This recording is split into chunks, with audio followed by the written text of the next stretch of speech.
राजा साहब रहता। राजा साहब के एगो लड़की रहे लड़की उनकरा एके गो रहे, एगो लड़का रहे राजा साहब के। तो राजा साहब लड़किया के शादी अभी नहीं कैले रहस, लड़कावा के शादी कर देले रहस। लड़कावा के शादी कर दिलन, राजा साहब कर दिलन।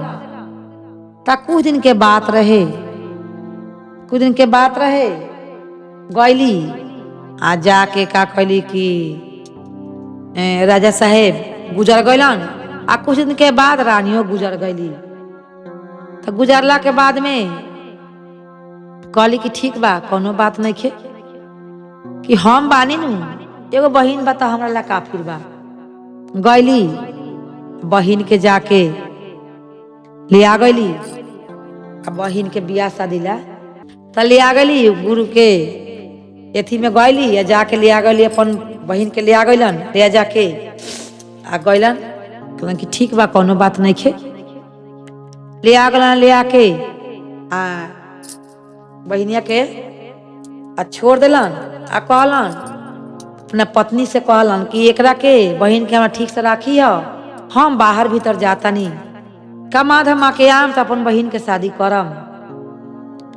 कि बाबुओ गुजरिए गलन, मम्मी गुजरिए गल, ध्यान से रखी है। बोले कि ठीक बा, कोनो बात नहीं खे, ध्यान से रखम। तो ई का कहली कि जब चल गलन बाहर तो ई लगली नंदी के बड़ा दुख देवे, नंदी के दुख देवे लगली। आ कहली नंदी के दुख देवे लगली, कहस कि हैं कि अथी दुख देवे लगी नंदी के दुख देवे लगली। कहली का कि यह करते करते करते करते गईली आ नंदी से कहली नंदी से कि ठीक बा, कोनो बात नहीं खे।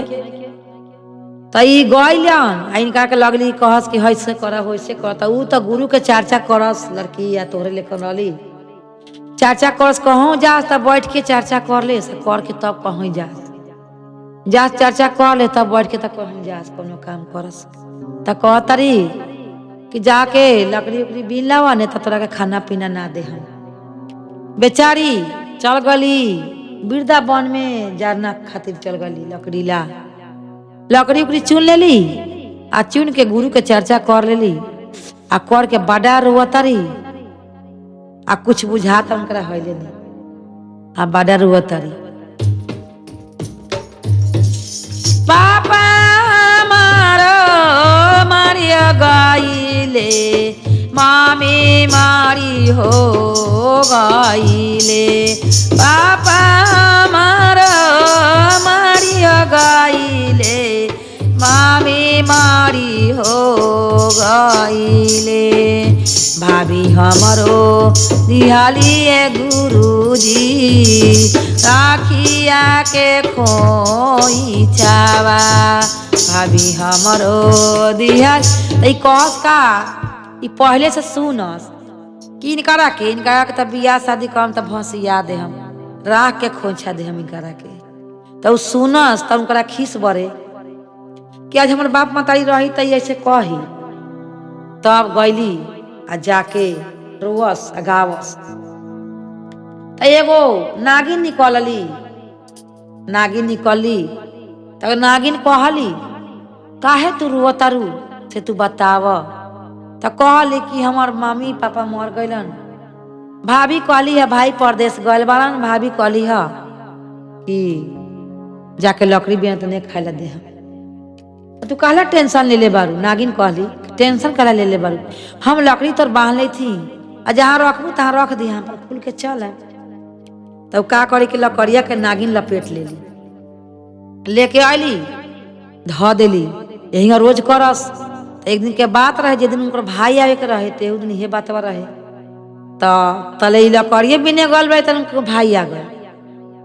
तो पीढ़ा ले आओ तारी, पानी ले आओ तारी, खाए खातिर की खास पियस। तो कहल कि हमरा पीढ़ा पानी कुछ नहीं चाहिए, हमरा पहले बहिन के बोलावा।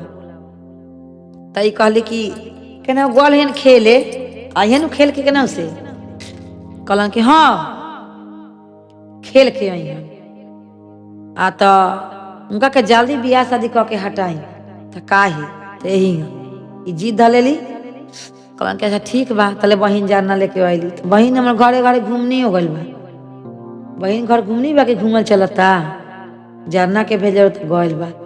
तने बियाह शादी कऽ के हटाई। तो ऊ लड़का के उद्देश्य में चल गलन उनकर भाई।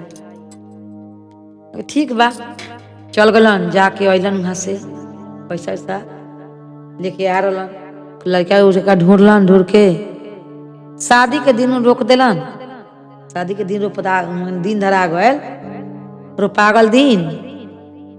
तब कहतरन का कि पैसा लो, कपड़ा उपड़ा ले जा, आ कपड़ा उपड़ा ले जाके ई हमर बहिन के सब कुछ खरीद के रख दिए वापस में। ई का कैली भौजाई उनकर कि गैली सारा कपड़ा फाटल, जितना पुरान रहे फाटल चीटल कपड़ा का की बक्सा में डाल देली और डाल के छोड़ देली। तब वही पूछा था क्या बहन के सब कपड़ा किना गल था। हाँ, तो कहाँ रख है, सब सरिया के ताला मार देले बनी, सब सरिया के ताला मार देले ही। अब का चीज कहला, अब का थी। तो अब कहली कि बाप रे बाप। तो ई गईली, जब शादी बियाह हो गल तो बड़ा रो कहस कि हमर वहाँ सास ससुर चाहे कोई गाँव नगर पूछी तो हम का कहूँ कि कुछ ने सिखौले बारी ने कुछ बतौले बारी, राह के खोइछा देव तारी, लोग का कही। तो राह के खोइछा देली। तो अभी रुवत ये गाँव तारी। तब पहले तो डोली में विदा होत लखा लोग नु, अब तो कारे मारुति आवत हटे तो जाता लोग। तो गैलन कहार भाई उठैलन आ लेके कुछ वृंदावन में रख देलन, रख के केनहू चल गए पानी उनी पिए। तो रुआ तारी डोलिया में से गाँव तारी कुछो नहीं खी देले, ईटा खपटा से भर देली या फाटल चिरान कपड़ा से। रुआ तारी कि पापा मारो मारी हो गईले, मामी मारी हो गईले, पापा मारो मारी हो गईले, मामी मारी हो गईले। भाभी हमरो दिहालिए गुरुजी, राखिया के खोइछावा। भाभी हमरो दिहालिए गुरुजी, राखिया के खोइछावा। त गुरुजी के सुमिरली। त गुरुजी उनकरा बूढ़ा के रूप धके उनका प्रगट हो गइलन आ कहलन कि तू काहे ला हमरा के सुमिरलू, तू काहे रोवा तारू से बताओ। त पापा हमारो मारियो गईले, मामी मारी हो गईले, पापा हमारो मार गईले, मामी मारी हो गईले। भाभी हमरो दिहालिए गुरुजी, राखिया के खोइछावा। भाभी हमरो दिहालिए गुरुजी, राखिया के खोइछा। त कहलन गुरुजी की तो राखे के खोइछा देले बारी, और कुछ देले बारी, फाटल पुरान से तोर बक्सा भर देले बारी आकर पत्थर से। तब का कहतर तू हमरा के। कहली तो अब देखी वही जन से उनकरा अनवन के सामान सब कुछ मर मिठाई सारा कुछ पूर्ति हो गए, सब चीज मिठाई उनकरा पूर्ति हो गल, कपड़ा लता सब चीज हो गए। अच्छा ऊ सोना के ऊ जे रहे राख रहे खोइछा तो सोना के पतीला हो गए। त गईली त मांग बहरे आवे लो, त कहलो कि बताओ ने कनियावा के सोना के पतीला खोइछा मिले। तब कहतारी सास से का कहतारी सासवा से कि पापा हमारो मारियो गईले, मामी मारी हो गईले। ए भाभी हमारो मारियो गई, ए मामी मारी हो गईले। ए भाभी हमरो दियालिए सासुजी, राखिया के खोइछा। हमरो दिहलिए सासू जी ए रखिया के खोइछावा। तो उनकर सास कहतारी कि राख के खोजे तोर भाभी देली ह। तो हाँ तब फिर कहतारी कि पापा हमार मारी हो गईले, मामी मारी हो गईले, पापा हमार मारी आइले, मामी मारी हो गईले। ए गुरु हमरो दियालाने सासू जी सोनावा के पतीला। हे गुरु हमरो दियालाने सासू जी सोनावा के पतीला। का कहली कि सोना के पतला गुरु जी देलन है आ तोर भौजाई रा के खोइछा देली है। तो तोरा के ऐसन बात बा कि तोरा के कहियो जाही नहीं दे। तो कहली कि ठीक बा। तो उनका के उतार के ले गलो। तो कहतारी उतार के ले गलो पतोहिया के घरे गोबर उबर भइल। तो साँझ के बेचारी बाजारे गईली। तो पतो कहतारी कि ये मामा जी कि हमरा के एगो गुरु के फोटो आन दे आ हरिंद्रानंद भैया के हम नु घरे में चर्चा करम। हम तो नया नोचर बान तो बाहर तो चर्चा करे जाम ने घरे में करम। तो कहतारी कि ठीक बा आन दे। हम गली बाजारे आन देली फोटो आन देली। गुरु के चर्चा करे लगली घरे में गुरु के चर्चा करे लगली। आ गावतारी आ गावस आ कहस सास ससुर के चरण दबैया गुरु के करिया न मानवा। सास ससुर के चरण आ गुरु के करिया।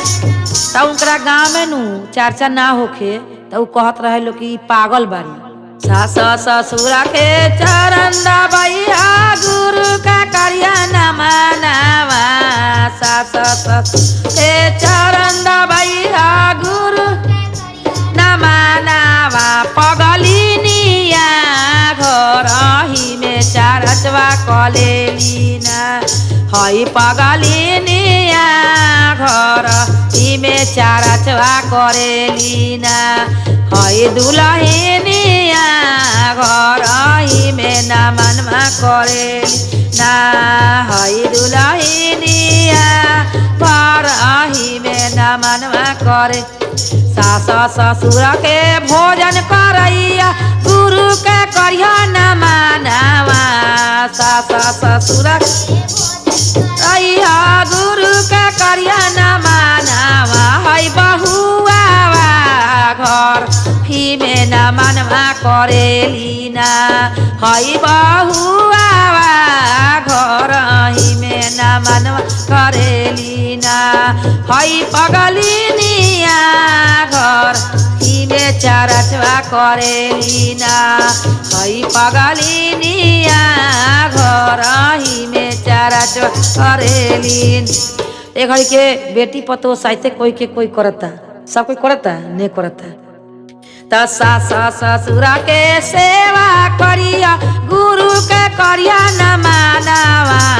सास ससुर के सेवा गुरु के करिया परनामवा। दुल्हनिया घर ही में न मनवा करेली ना। हई दुल्हनिया घर ही में चरचवा करेली ना। हई पगलिनिया घर ही में परनामवा करेली ना। हई दुल्हनिया घर ही में परनामवा करेली ना। हई दुल्हनिया घर ही में जपा करेली ना। हई दुल्हनिया घर ही में जपा। पहिला में दया मंगिला दूसरे में चारा चा। पहिला में दया दूसरे राचा। पगलिनिया तीसरे में परनामवा करेली ना। हयलिनिया सारे में परनामवा कर हर हर महादेवा की जय, मैया पार्वती की जय, सच्चे दरबार की, नगर बस्ती की जय, सकला समाज की।